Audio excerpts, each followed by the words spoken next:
ನೋಡ್ರಿ Jawaharlal Navodaya Vidyalaya 31/7/2026 last date ಐತಿ application ಹಾಕೋದು. ಎಕ್ಸಾಮ್ ಯಾವಾಗ ಐತಿ ಅಂತಂದ್ರೆ 28/11/2026 ಐತಿ ಎಕ್ಸಾಮ್.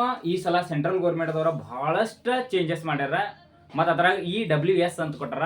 ಹಳ್ಳಿ ಮಕ್ಕಳಿಗೆ ಆರಾಮ್ ಸೆಲೆಕ್ಷನ್ ಆಗೋ ಅವಕಾಶಗಳದಾವ. ಸಿಲೆಬಸ್ ನಮ್ದು ಏನಾಗೈತಿ ಚೇಂಜ್ ಆಗೈತಿ. ಮೊದಲ ಅಂಕ ಗಣಿತನ್ಯಾಗ 20 ಟಾಪಿಕ್ಗಳಿದ್ದು. ಚಿತ್ರಗಣಿತನ್ಯಾಗ ಏನಾಗಿದ್ದಪ್ಪ ಅಂತಂದ್ರೆ ಅಲ್ಲಿ 10 ಟಾಪಿಕ್ಗಳಿದ್ದು. ಈಗ ಸೆಂಟ್ರಲ್ ಗೌರ್ಮೆಂಟ್ ದವರ ಕೇಂದ್ರ ಸರ್ಕಾರ ಏನ್ ಮಾಡಿದಪ್ಪ ಅಂತಂದ್ರ ಸಿಲೆಬಸ್ ಅನ್ನ ಚೇಂಜ್ ಮಾಡೈತಿ. ಇಲ್ಲಿ ನೋಡ್ರಿ, ಮೆಂಟಲ್ ಎಬಿಲಿಟಿ ಎಷ್ಟಿತ್ತು? ಮೊದಲ 40 ಪ್ರಶ್ನೆಗಳಿದ್ದು 50 ಅಂಕಗಳಿದ್ದು. ಇಲ್ಲಿ ಏನಾಗೈತಿ, ಎಷ್ಟು ಪ್ರಶ್ನೆಗಳದಾವ? ಕೇವಲ 20.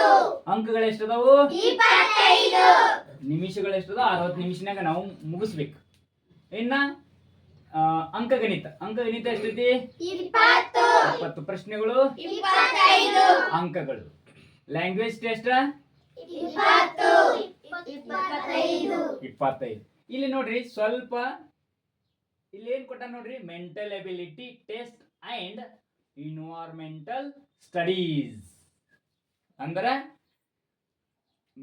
ಮಾನಸಿಕ ಸಾಮರ್ಥ್ಯದಾಗ 20 ಮಾರ್ಕ್ ಯಾವ್ದು ಕುಡ್ಸಾನು? ಪರಿಸರ ಅಧ್ಯಯನ 20 ಮಾರ್ಕ್ಗಳನ್ನು ಕುಡ್ಸಾನ. ಹಂಗಾದ್ರ ನವೋದಯ ಎಲ್ಲಕ್ಕಿಂತ ಏನಾಗಿತ್ತಿದ ಈಸಿ. 20 ಮಾರ್ಕ್ ನಮ್ ಕಿಶಾಗ. ಇನ್ 20 ಮಾರ್ಕ್ದಾಗ ಕೇವಲ 5 ಏನದಾವು? ಮೆಂಟಲ್ ಎಬಿಲಿಟಿ ಸಾಮರ್ಥ್ಯ.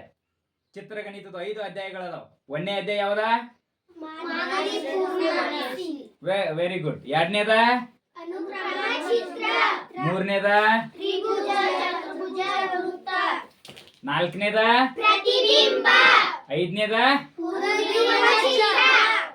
ನೋಡ್ರಿ 5 ಟಾಪಿಕ್ ಅದಾವ. 5 ಟಾಪಿಕ್ ಪರ್ಫೆಕ್ಟ್ ಮಾಡ್ರಿ ಅಂದ್ರ 20 ಮಾರ್ಕ್ ನಿಮ್ ಪ್ರಶ್ನೆಗೆ 25 ಮಾರ್ಕ್ ಕಿಶಾಗ. ಎಷ್ಟು ಈಜಿ ಐತಿ. ಒಟ್ಟ 5 ಟಾಪಿಕ್. ಅದ್ರೊಳಗ 5 ಟಾಪಿಕ್ ಯಾವ್ಯಾವ ನೋಡ್ರಿ ಇಲ್ಲಿ. ಫಸ್ಟ್